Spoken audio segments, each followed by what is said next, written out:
me. I'm the Pope. I'm not the Antichrist. Is he Mario? This is my brother Luigi. I'm not the Pope. Hi, I'm Katie. And this is Nathan. And you're listening to Queens, the podcast about badass women in history. I'm Katie, and you're listening to Queens.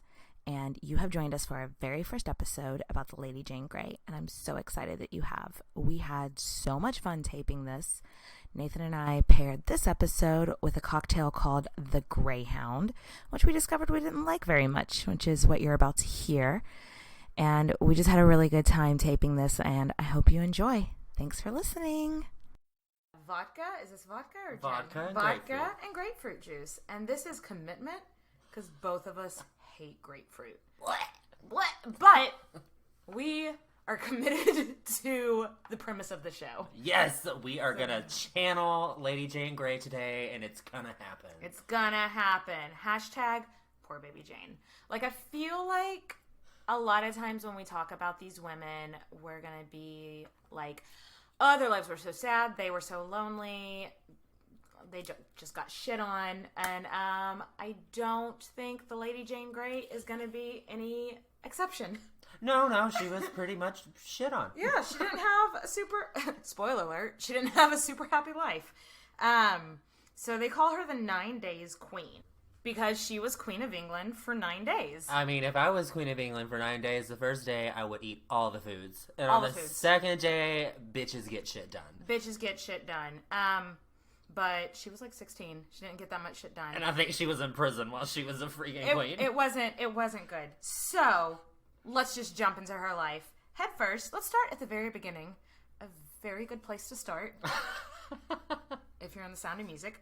So she was born in or around 1537 in Tudor England. I actually read that she was like born in the same month as Henry VIII's long-awaited son, Edward. Yeah, her cousin Edward. They were... okay, so...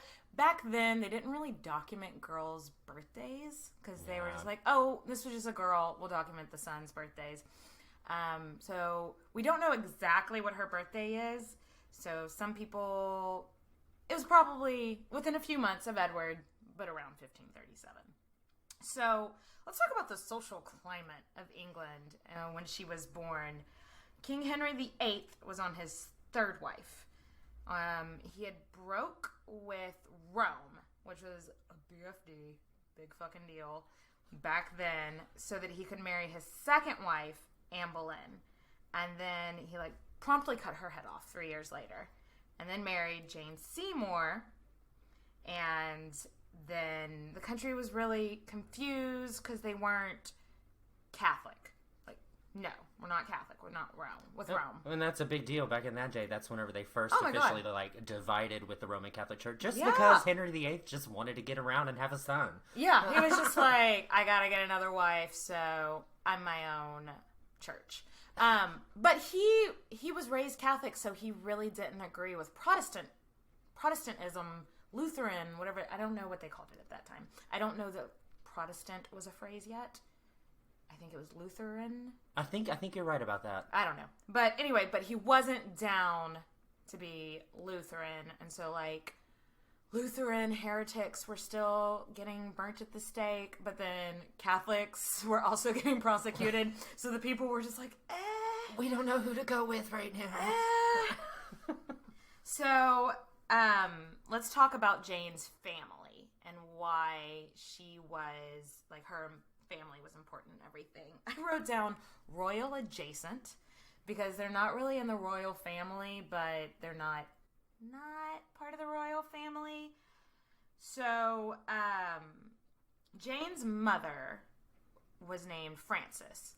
And Frances's mother was Henry VIII's sister. So her name was Mary Tudor.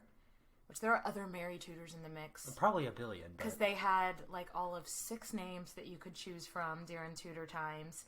You could be Mary, Catherine, Elizabeth. Maybe a Jane if you're lucky.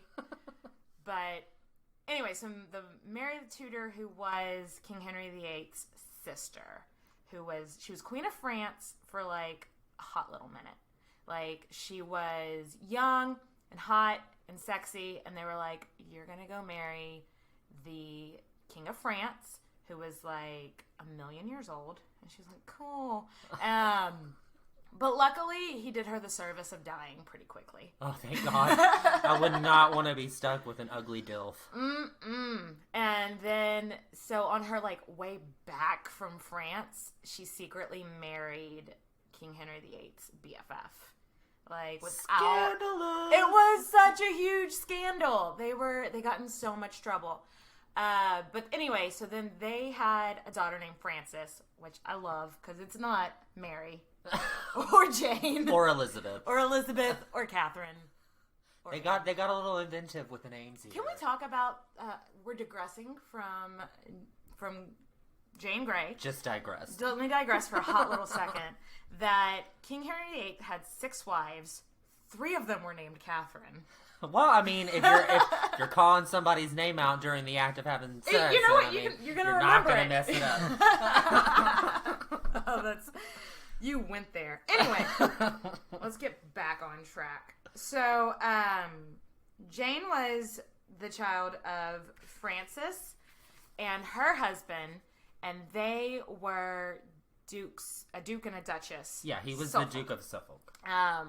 So that's why I'm like royal adjacent, because being from America, I don't totally get the hierarchy.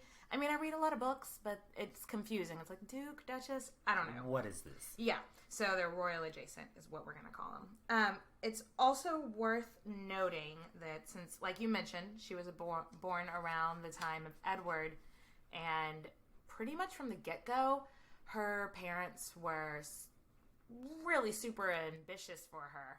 And they were like, we're going to marry her to her cousin Edward so that she can be queen one day. Like, that was in their line of vision from pretty much the beginning of her life. Yeah, I mean, this is what they did. These monarchs just married cousins to cousins. Yeah, and you have to keep the bloodline. Yeah, like, okay, so when you hear now they wanted to marry her to her cousin, it sounds gross. But back then, I mean, they were... that had been second cousins once removed. Yes. So they were practically strangers. Like, people married their first cousins all the time, especially in the royal family. Yeah, because you had to keep the bloodline. And they wanted, to be honest, they may have wanted the power. They may have wanted to have somebody her family definitely wanted the power. Power hungry. No question there. So let's talk about her parents. There's really only one source of her talking about her relationship with her parents. And it ain't good. Spoiler alert, is not nice.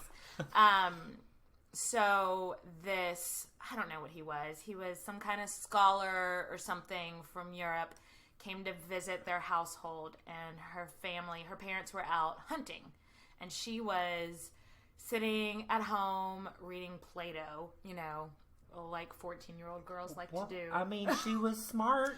She was. She was like a genius in her own right. She was smart as shit. So, but anyway, so the guy was like, don't you want to be out there having fun and hunting with your family? And she was like, no, books are the only thing that give me happiness. Oh, sounds like my kind of girl. I know. But then she went on to talk about, my parents beat me and they abuse me and they're so mean to me. Well, I mean, okay, go ahead and Google a picture of Lady Frances Brandon, and that's her mom, and she looks like she'll smack the crap out of you. She looks fierce. Yeah, absolutely. But this was not a time of you be you, do your thing, know your truth.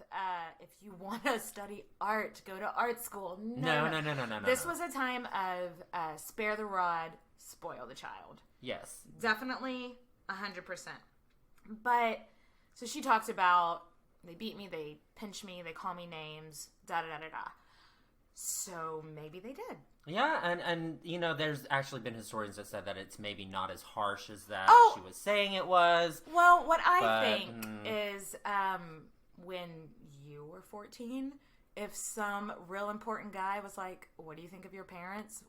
Wouldn't you have taken this outlet? Like them. They're mean to me. They don't give me ice cream. Yeah, exactly. You're gonna bitch about your parents when you're a teenager. Yeah, what you do. That's just what you do when you're a teenager. However, there are 2 instances in her life where I am definitely like, okay, you know what? I don't think her parents always had her best interest at heart. Yeah, I can agree with that too. I don't think that they were fully the nicest people, but at the same point, they're training their daughter to be like a royal and to be part of the royal family, so it's the expectations are really high. Yeah, but anyway, so I'll get to those 2 points in a minute. I'm going to keep you in suspense. Now we're going to talk about her education, which sounds boring, but it was actually pretty remarkable. When you say that she had, I mean, back then, women of nobility were obviously educated better than... Yeah, a little more well-read, but at the same point, I don't know if they were, you know, like in to the terms point of, where being I read compared Plato to for Jane fun. Grey. Yeah. They weren't really, like, as in tune with it as she was. Like, some of the other queens basically knew how to play the harp or the piano. Like, they were more artistic. Yeah. Where she was definitely an intellectual. So, a highborn Tudor girl's education was usually, like, sewing. If you didn't know how to sew, you were not going to be invited to any fucking parties. I mean, look how many fucking dresses they had to wear. That's all they did. They sat around and they stitched things, and you were expected to sew your husband's shirts. Even, like, the nobility, IDK. If my husband was like, sew my shirt, I'd be like... Go to Kmart and buy a new one. I was going to say Macy's, but sure. Because I don't even know. Are there any Kmarts in Austin? I don't think so. I don't think they're bankrupt or something. But, so Lady Jane Grey she could speak Latin, Greek, English, I want to say, like, Italian. She could speak and read and write all the languages. She's a genius. And I believe that was they were like, well, we need to educate her because we want her to be queen one day, and we want her to be able to take with diplomats.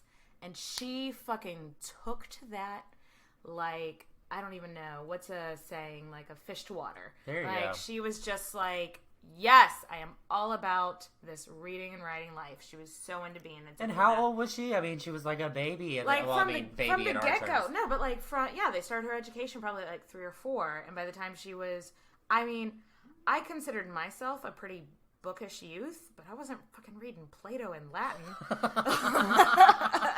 It's so damn true. I was like reading comic books. I mean, I read some George Orwell when I was 15 and thought, well, am I sophisticated or what? And Lady Jane Grey was like, no, you ain't got nothing on me. You ain't got... And also she was like, who's George Orwell? But anyway. So, like, no, her tutors that taught her would go and brag about her to, like, other teachers. I guess they would have, like, they would get on to ye old meetup. And they'd be like, hey, I'm 5 miles away. Be there in a sec. Exactly. But anyway, so they would get together and her tutors would brag about her. She was known within that community of being like a prodigy. Like, there's this prodigy girl in England who knows her shit. So like we touched on a little bit before, this was a really crazy time for religion in England. And oh my God, she was a zealot for being Protestant or Lutheran. Or I don't think they were using that term yet. And please, people listening to this, if I'm wrong, let me know. But I mean, the whole church had broken up at the time, and that they're basically going against the whole Catholic will right now. So she had to stand up for it. Yeah, Martin Luther had already made his, I don't know, like a paper of points, like his, and he nailed them up on the church. Yeah, his points of why he didn't like the Catholic Church. Yeah, and she was all about that life. So, whenever her and Edward were about, like, 9 years old, King Henry VIII dies. And Edward comes onto the throne, and him and his advisors are Lutheran as shit. And Jane was all about it. Oh, she loved it so much. And they just thought... It was her peeps. It was her peeps. And, Protestants at this time... thought Catholics were so, like, such a nuts. Like, you guys are nutballs. Like, a priest ordains a piece of bread, so it's now, you literally believe it's the body of Christ. And you're eating Jesus's body. That sounds a little bit like cannibalism. Like, you got some weird-ass superstition that you base your life around. And people were like, ride or die with their religion. Yeah. I mean, there's still people that are ride or die with their religion. But I mean, like, back then, it was not like it was... And I mean, the Roman Catholic Church was basically, before then, was pulling all the strings within the monarchy. So they were literally doing everything and calling the shots and making them do what they wanted to do. And this is how zealot that the new 9-year-old King Edward was. He even wrote a paper about the Pope, calling him the Antichrist. Whoa, bombshell! Boo! And he's all like, "It's me, I'm the Pope. I'm not the Antichrist.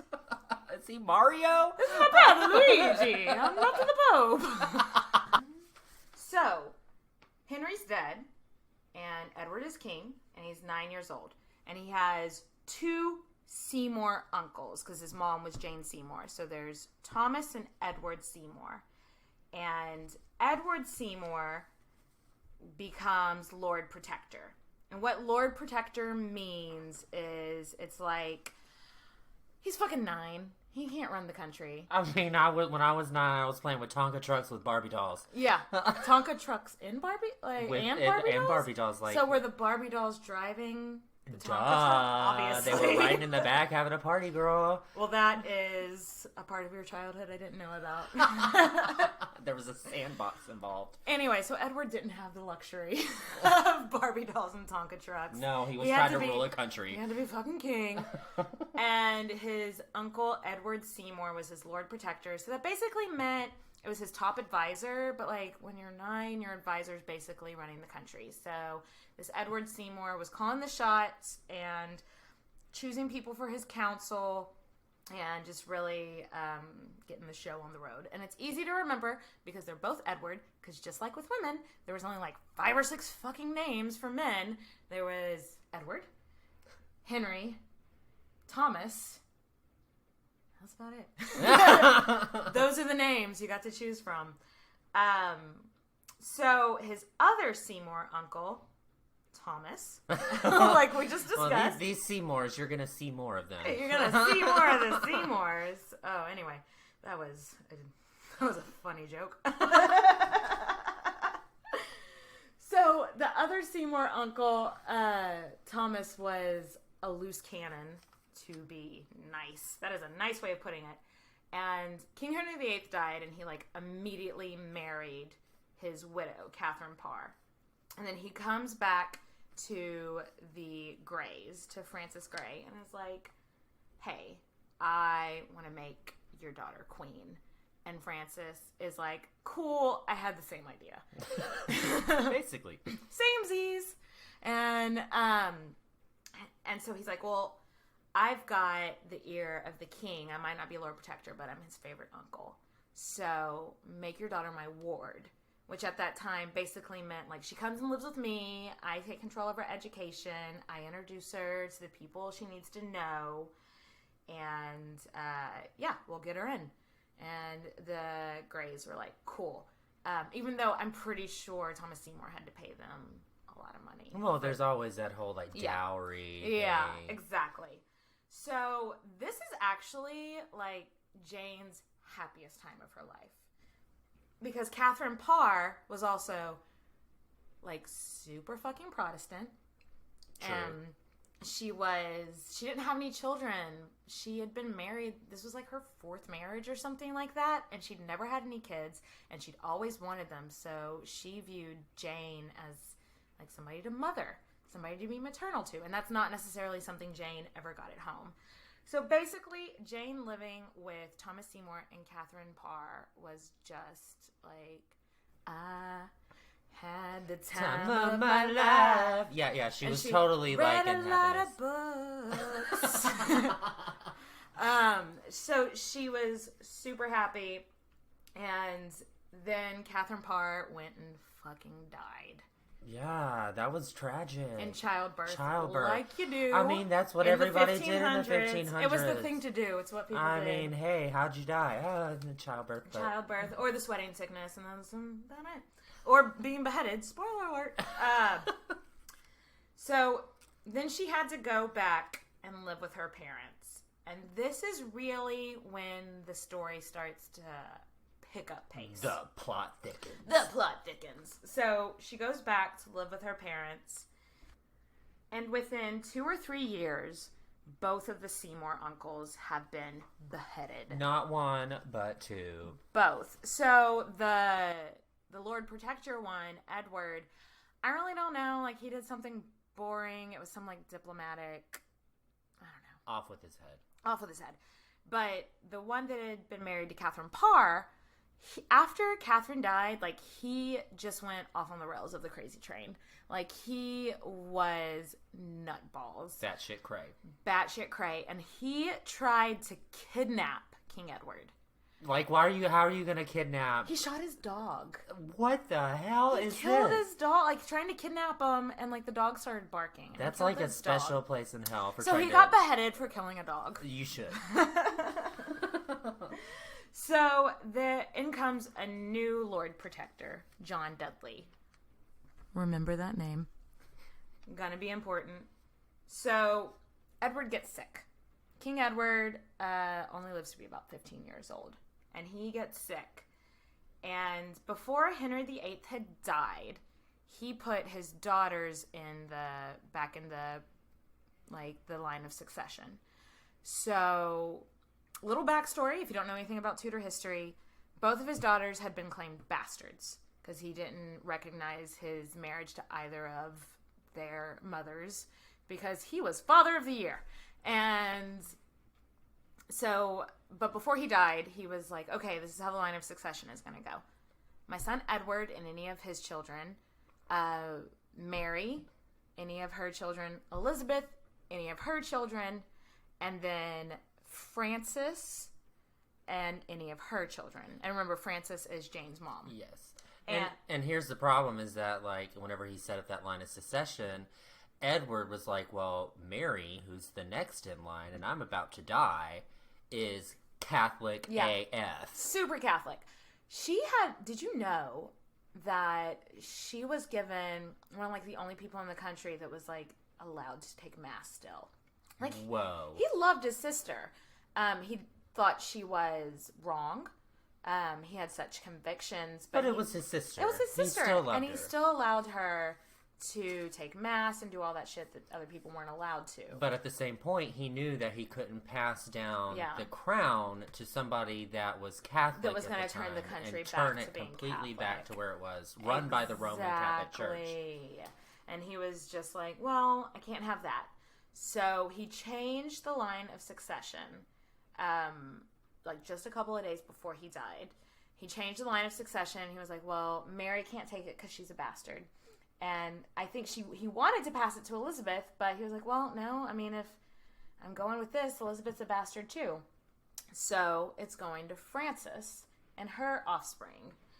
And this is what brings me to believe, this is my first point where I'm like, well, Jane's parents didn't give a shit about her.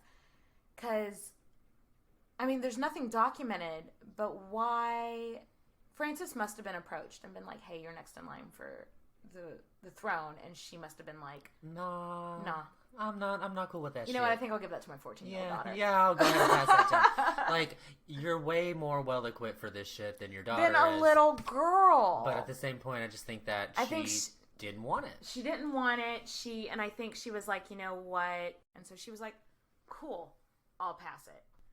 So, Dudley, the Lord Protector, before Edward dies, approaches Jane's parents and is like, hey, I have a plot to get your family into the royal, like, to the throne, but step one, marry Jane to my son Guilford. Was there some sort of personal interest in that? I wonder why. I don't know. So, and you know what? We really don't know that much about their relationship, and we really don't know that much about Guilford, but from we do know, I think we can say that he was pretty unremarkable. I mean, his name was Guilford. His name was Guilford. So that's it's not, I mean, from the get-go. They had like 6 sons or 7. They had a shitload of sons, And I think by the time, and he was the youngest, so by I the time bet they Henry got to VIII him, was jealous about yeah. that. But by the time they got to him, I guess they were just like, I don't fucking know, Guilford. Actually, I think it was his mother's maiden name. Would his nickname be Gilly? Gilly? Oh God, I hope not. Ford? I don't know. But yeah, they were super young. And there are some people believe that she like strongly protested, like, I don't want to marry this guy.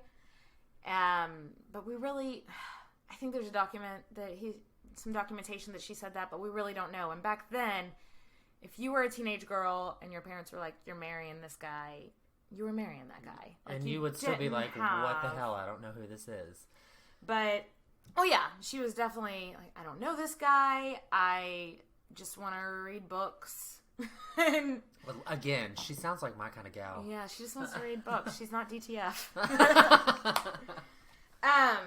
So Guilford is not particularly portrayed well in history, No. just from the couple of things that he's documented in. Did you watch any of that movie with Helena Bonham Carter? No, I did not. One, Helena Bonham Carter playing Lady Jane Grey. Eyebrows, like, on fleek. No, I did see that. Eyebrows for days. For days. I don't even think eyebrows were a big deal back then, but for 2017... And they were natural back then. Eyebrows...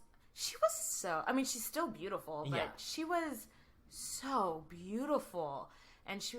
Oh. Agreed. But in that movie, Poor baby he's definitely portrayed as... just a mama's boy, spoiled. He was like the youngest of like 6 or whatever. I mean, he probably was mama's boy. Yeah. So they get married, and then Edward dies.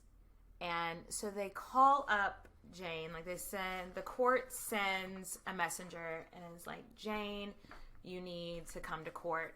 And she gets there, and they inform her that Edward has died.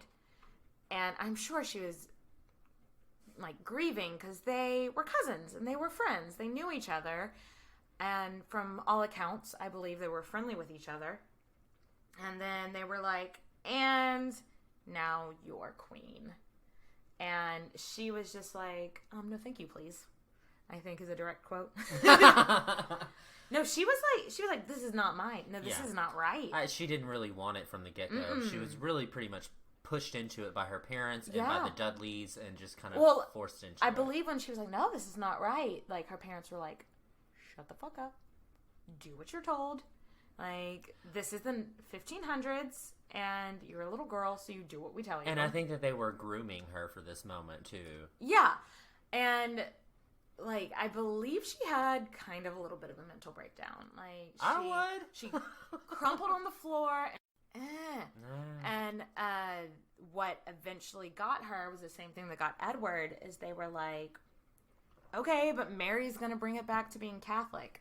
And she was like so into her convictions that she was like, I can't deal with the country going back to be Catholic and live with that and know that I could have done something to stop it, because all these people's poor souls or whatever. I mean, their lives were so short that every little breathing moment they had to fight for something, and it was religion. Did you know, actually, so, I mean, there was a lot of things that you could die from more easily, like you could get the flu and die, and people died in childbirth a lot longer, but a lot more often, but healthy people, it was pretty common to live to like your 70s or 80s. Huh. Yeah. Good to know. It was more when you average it out with people that were killed by things that are so easily prevented now. Beheadings. Spoiler alert. Or, like working in the field and like some horse coming and stampeding you.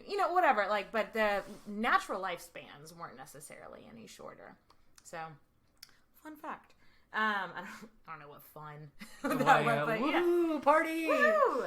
But anyway, so this is one thing that has nothing to do with moving the story along. Guilford was like, cool, so I'm king now. And she was just like, nah. Not in my house. And he was like, but, there'd never been like a ruling queen by herself. There'd always been a king. And he went and told his mom, Mommy, she's so mean to me. She won't make me king. Mama's boy. And so that's, I think, just this one instance is the only thing they have to go off on why he's painted like a mama's boy and a brat. Because he went and stomped off to his mom and was like, she won't make me king. And so his mom came and was like, make my son king immediately. And she was just like, no, he can be a duke. I'll make him a duke. I'll make that bitch a duke. That's it. And kind of shows her conviction of being like, if I'm going to do this, I'm going to do this right. Yeah, I mean, she had a good head on her shoulders. Like we said, she's well-read. She knows what the hell she's talking about. She's going to follow the logic, and that just didn't make sense. Yeah, a queen was going to be ruled by a king. No. And she was like, no, if I'm going to do this. Yeah. So, news gets to Mary Tudor that her brother has died. And so she's collecting herself. I'm sure she says a prayer for him. Does whatever you do on rosaries. I don't know. It was not raised Catholic. I don't know that. Yeah. And gets ready to go to London to accept her crown. And all in the background, Dudley is sending a messenger. And then that messenger is like going to immediately take Mary hostage. But luckily, she has tons of friends at court. She grew up at court. She is court. You know what I mean? She runs that shit. She's been doing this her whole life. And so she gets notice ahead of time, hey, your brother's dead. And point two, they're coming to arrest you to keep you from starting a revolution because they've put your cousin, Jane Grey, on the throne. And she knew Jane. I mean, they were somewhat close. Yeah. Jane's mom and Mary were first cousins. Yeah. So they knew each other. But I think Mary's exact response was like, hell no. Hell to the no. I don't think so. And so she runs and starts gathering her own forces. And so Jane is crowned, and they bring her out to meet her people of the country. And they're like, we present you with your queen, Jane. And you hear the crickets. And everyone's like, who? Say what? Her? I didn't know she was nothing. Who the fuck? Who? Huh? And yeah. So Mary is gathering support. She's BFF with Spain. She's BFF with Rome. And also, all of the people knew her. And it became apparent to Jane's military advisors that we're not going to be able to get the peasants to, start a revolution. Well, no, because they knew who Mary was before they knew who any of these other people were. Yeah, they didn't know Jane. And Mary, they had seen her been shit on throughout her whole life. Her mother was a super popular queen. They had watched her grow up. No, they were not standing for it.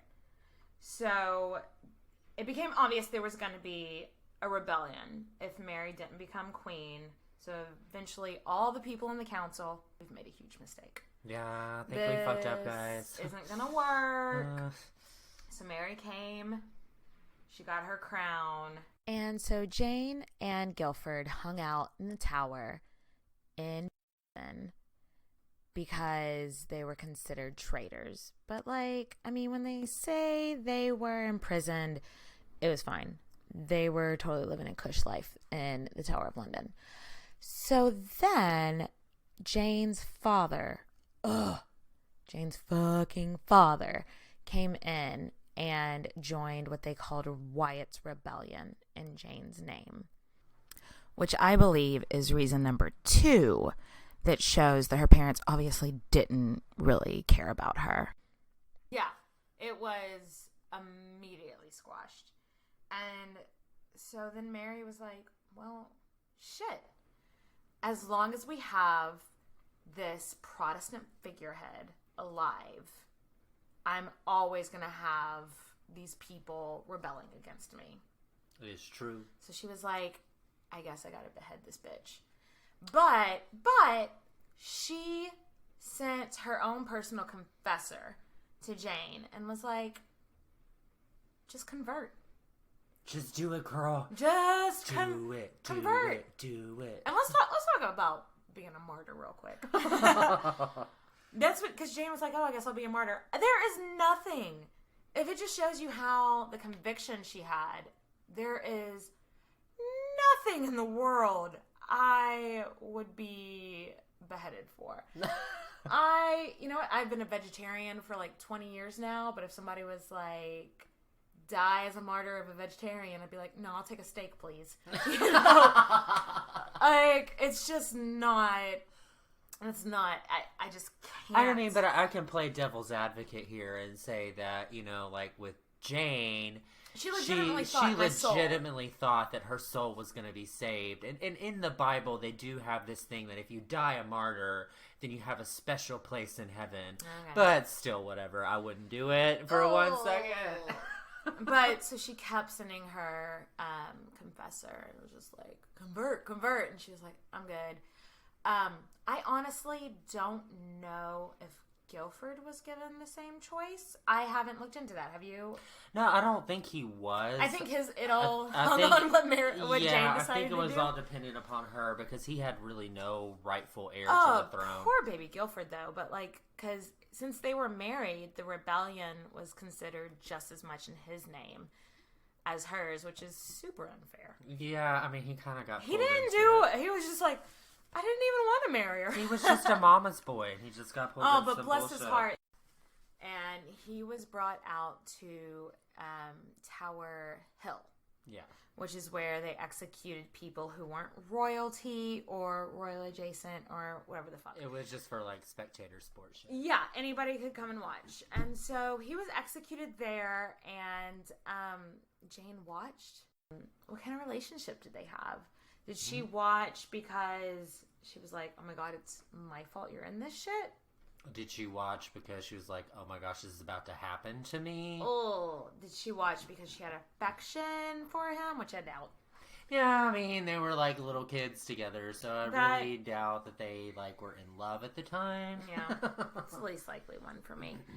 So anyway, so Mary's chaplain comes for Jane and is like, it's time. It's time to convert or die. And she was like, well, I guess I'm dying. Fun day. And she gets taken down to, like, where she's going to be executed. Poor baby Jane. Yeah, poor baby Jane. Like, they totally, like, when she saw Dudley get beheaded, she pulled out her prayer book and just started reading every prayer that she could possibly read. Oh. Because she knew she was getting dragged down to get killed. And what just gets me is all these people who are beheaded this time, they're so composed. They have these speeches. They have these whole things. So she gives this speech, and then she reads, like, a piece of the Bible from a Bible that Guilford had given her. And she's like, okay, I'm ready to die. Poor baby Jane. Poor baby Jane. I could. So she completely keeps her composure. She takes off her top dress, which is like back then they would wear like these underclothings, and then they'd have like their overclothings. And then you had to like... Anyway, so she took off her overclothing, and they blindfolded her and put her on her knees. And she said to lay her head on. And they literally were like, hey, she was like, can I at least see where I'm going to lay down? She lost her composure. Like, she was so composed. That's an understatement. Oh, she probably just started wailing at that point and was like, why? She lost her shit. She couldn't find the block she was supposed to lay her head on, and she lost her goddamn shit. Which, wouldn't you? No, I mean... I would have lost my shit the minute they were like, okay, they're ready for you. I would have been like, no! Google paintings with her, and oh you'll my god, see... So Google the painting, the execution of the Lady Jane Grey. It was by a painter whose name I didn't bother to write down. But it was, like, painted in the 1800s. It really, just the... look of despair. He on really her face. captured that moment before that she died. I mean, there's a lot of inaccuracies in that painting, like, because I've been to the Tower of London where she would have been executed. It didn't really look like that, but just it really conveyed the emotion. I think. I mean, she didn't know. Like, she was already kind of like, "Am I gonna die? Oh yeah, you are." I wonder if to the last minute they were thinking maybe we'll get a pardon. You know what I mean? Yeah, probably so. They might have been. Hashtag poor baby Jane. So, she's beheaded. And she asked the guy that beheaded her, she was like, well, will you do this quickly? Will it be something painful, or will this be done quickly? And he was like, no, I'm gonna try to do my best for you. Because everybody felt sorry for her. And I think like the last words that she spoke was from like the New Testament that said, God, into thy hands I commend my spirit. So I mean that totally like relays the fact that she thought she was a fucking martyr, and that was what she was dying for. Was everybody poor else. Baby Jane. Yeah. So on my honeymoon, I read Alison Weir's Innocent Traitor about her, which my husband loved. He was like, you want to go ziplining? I'm like, no, I want to read a book. But anyway, that scene, I mean, the whole book was pretty sad and beautiful and great. I definitely recommend it. But that scene where it's from the point of view of the beheading guy. Like, the beheading guy, I don't know if that's like his actual title Executioner? name. The Executioner. Thank you. Chop, chop. Chop, chop. It's from his, and he's like, they walk her out, and he's just like, no, this is a child. I can't do this. Oh, that's what I was hired to do. Da da da da da. And in it, where she's like, he like leans down and is like, do you forgive me for what I'm about to do? And she's like, yes. And then she can't find the block. I don't know if I've ever cried so hard reading a book. Like, it was imagine being the executioner, though. Like, you're sent to execute this, like, little girl, and you're like, man, I don't even think this is right. I know. But you still have to do it, because if you don't, then you're a traitor, and you're committing treason. That's what you were hired to do. Yeah, you're supposed to do it. So she was beheaded, and she was considered a Protestant martyr. So, I mean, if that's, like, your thing... I guess you gotta die for something. And if you're gonna die for something, at least... Your convictions, yeah. So what, Nathan, did you use to, research this topic? I read Alison Weir's book that I just mentioned. I literally just, went to a library and read a bunch of encyclopedias. Like, for real, yo. The library is where it's at. ACC. Yeah, ACC4E. And I also listened to the History Chicks, which is my favorite podcast in the world. And they did a segment on her a couple of years ago. And I listened to that. So, now we're going to jump into our next segment, which we're calling... This Week in Bad and Bougie Bitches. This Week in Bad and Bougie Bitches. So what this is we're going to talk about someone who probably any other time wouldn't necessarily have been brought up in our podcast. Yes, they're not necessarily a queen or a princess or a consort or anybody like that. It's somebody who's just a notable woman of history. Yeah. So this week we have Lady Godiva. Lady Godiva. And no, she wasn't all about the distributing and packaging of fudge. Trust me, I would know. She actually is noted Talking about being gay. Oh, shut up. They have a whole backstory behind her. Is that her husband, Lord Leofric, which you have to say it like that, or Leofric. Yeah, you have to say it like that, or else it's not worth it. He literally was just raising taxes on these poor peasants that had no money, and yet they were just giving it to all these religious houses and all these churches and all this. And so Lady Godiva was literally like, yo, I don't think this is right. These people don't make a lot of money and you're already raising taxes on them. This isn't right. And so he kept being like, no, I'm doing it. No, I'm doing it. But nevertheless, she persisted. Nevertheless. She kept going, girl, and she kept pushing for it. And eventually he was like, well, whatever. You could ride naked through the streets and I would think about it. I would maybe lift the taxes. She said, okay, you got a deal. Deal. And so they literally, she took off her clothes, got on a horse, and rode down the streets naked to pay for all of those taxes. Talk about your true socialist queen. She didn't give a fuck about anybody else. She was okay, I'm going to go to each house and be like, hey, yo, I'm going to be naked. And so she literally just, got on her horse, took off her clothes, rode on, and then all of a sudden, some dude decided to look out of his window. Tom the Tailor. Fuck you, Tom. He literally decided to peep out of his window and see, oh, there's this bitch naked. Oh, wait, I'm blind. Blind. So I guess Lady Godiva made the ultimate sacrifice, but at the end of the day, Peeping Tom, he was creeping, and he was And that's peeping. where that comes from, Peeping Tom. So we've got the Peeping Tom who went blind because he saw this naked bitch. Yeah. So, to be the boring person of this story, so we have no documentation to fact that Lady Godiva actually rode through the streets naked. No. The story wasn't, like, actually written down for the first time until, like, the 1300s, but it had been circulating since about 1080. And that is also about the time that William the Conqueror became like King of England, and he started what's now known as the Doomsday Book, and you can like actually factually look back and find Lady Godiva, and she was super popular, and she was super like the people's countess, I guess. Yeah. If her husband was an earl, she'd be a countess, Yes. right? So it's no wonder that people wrote this story about her. She like donated all the extra money she had to this, and that. Like, any poor person she would give to, so... And then on top of that, like, not only that, she gave her body. Yeah. Literally. I mean, it's almost like a Christ-like Well, thing. but they don't know if that actually happened. They don't know if she actually rode through the streets. But it's a fun story. And actually, they have the Godiva Chocolate Company. Yeah.